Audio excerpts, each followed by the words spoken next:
The mid-season update for Season 2 has presented us with an abundance of intel to cover, and my god, was I not prepared for that. I'm just blown away by how good and how consistent the intel is being at this current moment. Oh, also, as a side note, please excuse the poor quality footage that's on screen and might be on screen for the rest of the video. I'm not really sure why the dip in quality happened, but I wasn't prepared to get 30 more minutes of footage in case this video becomes like 30 minutes long, so, which it might, to be honest. This was an endeavor. It took me like 4 days to write the script alone, which is like the longest I've ever spent on anything. Anyway, just ignoring all that, it was very, very exciting to finally get some solid characterization for the Requiem gang through interaction with somebody other than Weaver in the form of audio logs, and that's what I'm going to be explaining in this video because there's just a really nice contrast between the Requiem characters and their interaction with Samantha that I really want to highlight here. Let's start with Strauss because his audio log is the one that has less to do with characterizing him in ways that we have not seen before, or elaborating on that, and more to do with really solidifying that Samantha caused the outbreak at Outpost 25. Which is something that comes up in all of the audio logs, but here it was really just more present to me, and I made a whole video covering that in more detail, so I won't dwell on this in this video for too long. I actually recommend watching that video if you haven't already, because the points I made in that video come up in this specific audio log. For example, Strauss directly suggests that Samantha could have sent the forces of the Dark Ether to the base to get revenge on Peck specifically. So, all in all, that confirmation was kind of neat for me. That aside, there is something interesting that occurs during their exchange, and it happens in this part specifically. My reputation precedes me. I'm flattered, humbled even. I'm not sure you've ever been humbled, Strauss. In fact, I'm not even sure you're that much different from Peck. Strauss's sense of self-importance seems to have reminded Samantha of William Peck, who we, of course, know she has a strong hatred for. This leads into another interesting bit where, after establishing that Samantha could have caused an outbreak in order to get revenge on Peck, Strauss goes on about his concerns of the possibility of something like that happening again. You really think I had the power to do that, Strauss? I'm more concerned about the possibility of you doing it again. Don't worry, I'm not a danger to you, or anyone else. What about yourself? Don't you have other things to do, Strauss? This has a lot of implication, one of which being, Strauss kind of has a right to be concerned, especially since he inadvertently reminded Samantha of Peck. That's a pretty understandable concern, especially given the outbreak was likely caused subconsciously. However, it is interesting to note that Strauss also asks if Samantha is a danger to herself, as this sort of concern for one's well-being is not something we've really seen with Strauss. And while I don't think this is because he actually cares for her or anything, it's still in sharp contrast to another member of Requiem and how he acts towards Samantha. Carver's audio log is unsettling, in a way. While Strauss is someone who cares only about results, he does display reasonable concerns for Samantha given the circumstances. But this log really plays up what was already displayed in a few of Carver's in-game quotes, the fact that he is a military man that simply wants to get things done, without concern for personal matters. He spends little time being personal with Samantha up front, instead telling her that she should call him Mac because his friends do. While this can be seen as a way of him trying to establish himself as friendly towards her, it should be noted that he then immediately begins asking her many complex questions about the Dark Ether and the forces that exist there. He cares little about her as a person, and only wants the information from her that would help turn the tides in the war that the West is losing. Sam even catches this, and starts being just as blunt back to him, answering only with yes, no, and probably as responses, saying that her time there was confusing for her. And this is where it gets interesting, as the following exchange occurs right after that. With all due respect, Agent Maxis, as a former agent of the BND, there have doubtless been times in your career, your life, where lying and misleading those around you was very much essential. Do you think I'm lying to you, Major Carver? No, but I'm concerned about the content of some transmissions you sent while you were in the dark ether. Some of them seem to imply that you yourself might have caused the outbreak at Outpost 25. There's that Outpost 25 mention again. Carver seems to be under the impression that Samantha willfully caused the breach and could be lying about it, which leads into some speculation about what his goals are with this audio. I'm deeply worried that Carver might want to weaponize Samantha's power over the dark ether, given that his line of work concerns weaponry, and he displays swiftness to ignore the fact that she is a person before a marvel of science. It can be argued that this comes with his line of work itself, but it is concerning nonetheless, as even someone as blunt and self-important as Strauss makes note of her personhood in some form, instead of viewing her as strictly something to get data from. There is a level of uneasiness presented in this audio that highlights that perhaps not all is what it seems with Carver and his long-term goals within Requiem, and his willingness to win this war at any cost. Moving on to Gray, her audio log is the one that really brings out the sharp contrast between those who care about Sam in certain aspects and those who do not care at all. The way she speaks to Samantha is very humanizing, much more so than the others. The beginning part is the two women having a moment where they establish what names they would prefer to go by, for example.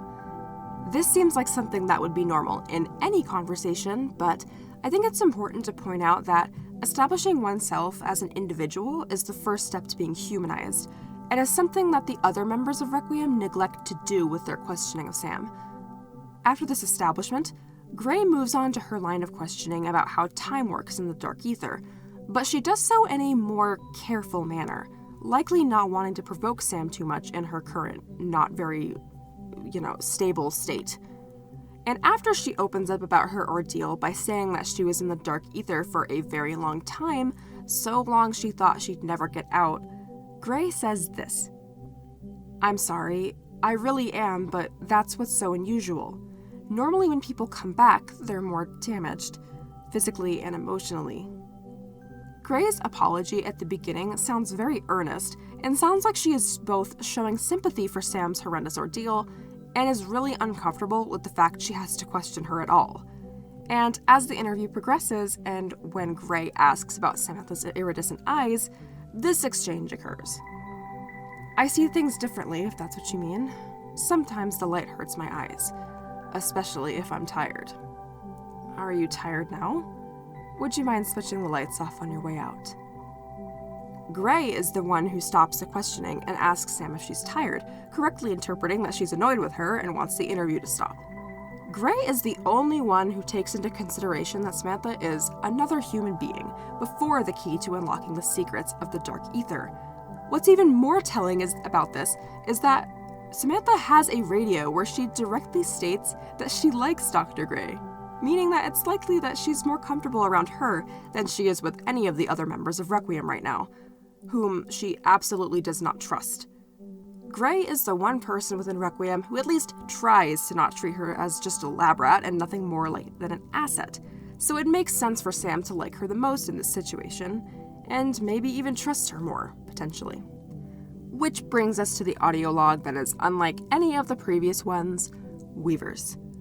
This one is different not only by the fact that Weaver and Samantha both have an established relationship to one another, but by the fact it seems their supposed closeness may not be as stable as it was shown to us before.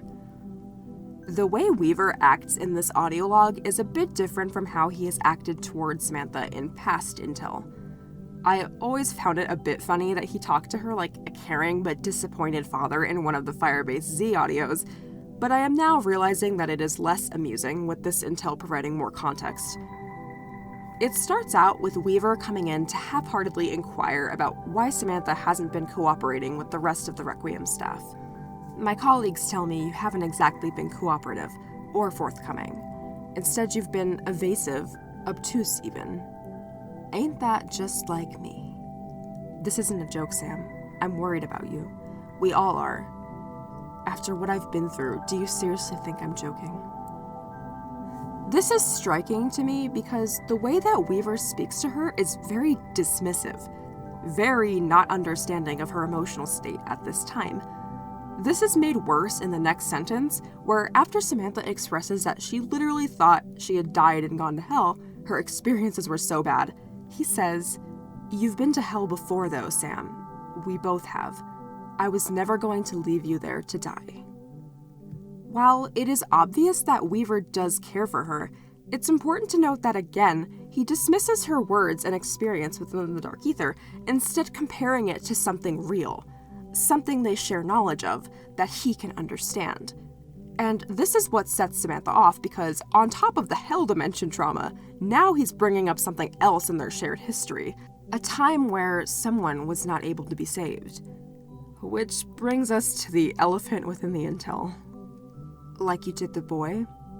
That's not fair, Sam. That was a different situation. We both did all we could. But not enough. He's still dead, isn't he? I can see you're agitated, so I'm going to let you get some rest. I hope you feel better soon. I don't want to upset you. Why? Are you worried I'll destroy everything like you think I did at Outpost 25? There is a lot to unpack here. The first being, there was a boy who died in some situation that these two are both involved in. I think that this potentially could have been during the period of the Iranian Revolution that was mentioned a very long time ago in the Die Maschine intel. And while we are on this topic, I do not think this boy is anyone we know. To make this point clear and simple, I think this is an unrelated incident to anything that we know about in depth, and it should be treated as such until more information is presented. Tangent over. Anyway, Weaver's dialogue reads as damage control on his part, mostly for causing the standard conversation to go very badly. But he does such a poor job at actually solving anything with this that I believe he genuinely didn't know what to do here to rectify the situation, which is why he just says his piece and walks out without a word. This is once again in stark contrast to how much he seems to care about her. He went to such lengths to save her from Outpost 25, and then acts cold, dismissive, and distant when she arguably needs him, the one person she seemed actually close to the most. It's very interesting, and it's the one time that I'd like to see a follow-up to this intel from his perspective. But I think the thing about these two, as shown here, is that neither have had honesty with one another. They seem to have forged a relationship built on unfortunate circumstances related to their work, and that is the only commonality between them. But it's such a personal connection that it makes it hard to separate it from work, even when it would be best for both of them to not be so involved emotionally with one another. This is why I think Samantha says that she can no longer trust Weaver in one of her own personal radios. If this audio log is any indication of how Weaver has been acting, there is nothing to trust anymore from her point of view, and it's really obvious now that she has been irreparably changed and can no longer share in the same grounded, real-world misfortune with him. He can no longer understand her, as he can't begin to comprehend what it's like for her to have to come to terms with the fact she might be a conduit for a highly dangerous realm. And she can no longer understand him, for his reaction to all of this is utterly cold, and is likely contradictory to how she has known him during other times of crisis they have shared. The Dark Ether is the wedge that has the potential to drive them further apart, which we will no doubt see later on as well. My last few closing thoughts on this matter concern the very clever contrast between Gray and Weaver, who both care about Samantha in some form. By having Gray, who doesn't know her very well, exhibit consideration and goodwill towards her, it highlights the faults in Sam and Weaver's relationship, which is previously only conveyed to us as being positive. For it's easy to assume that a relationship is good when you're only seeing that one side of it, without any outside input to suggest something such as care, but with somebody else to reframe it. However, I'm not sure how much of that is just because of the way that intel is distributed, so we'll have to see if this last bit has any merit later on, I suppose. And with that, I will have to take my leave. I give major props to the writing team for all of this content to think about in my spare time, and this was a bit of a... oh my gosh, this was a long-winded video for me, but I think it turned out alright. So, until next time.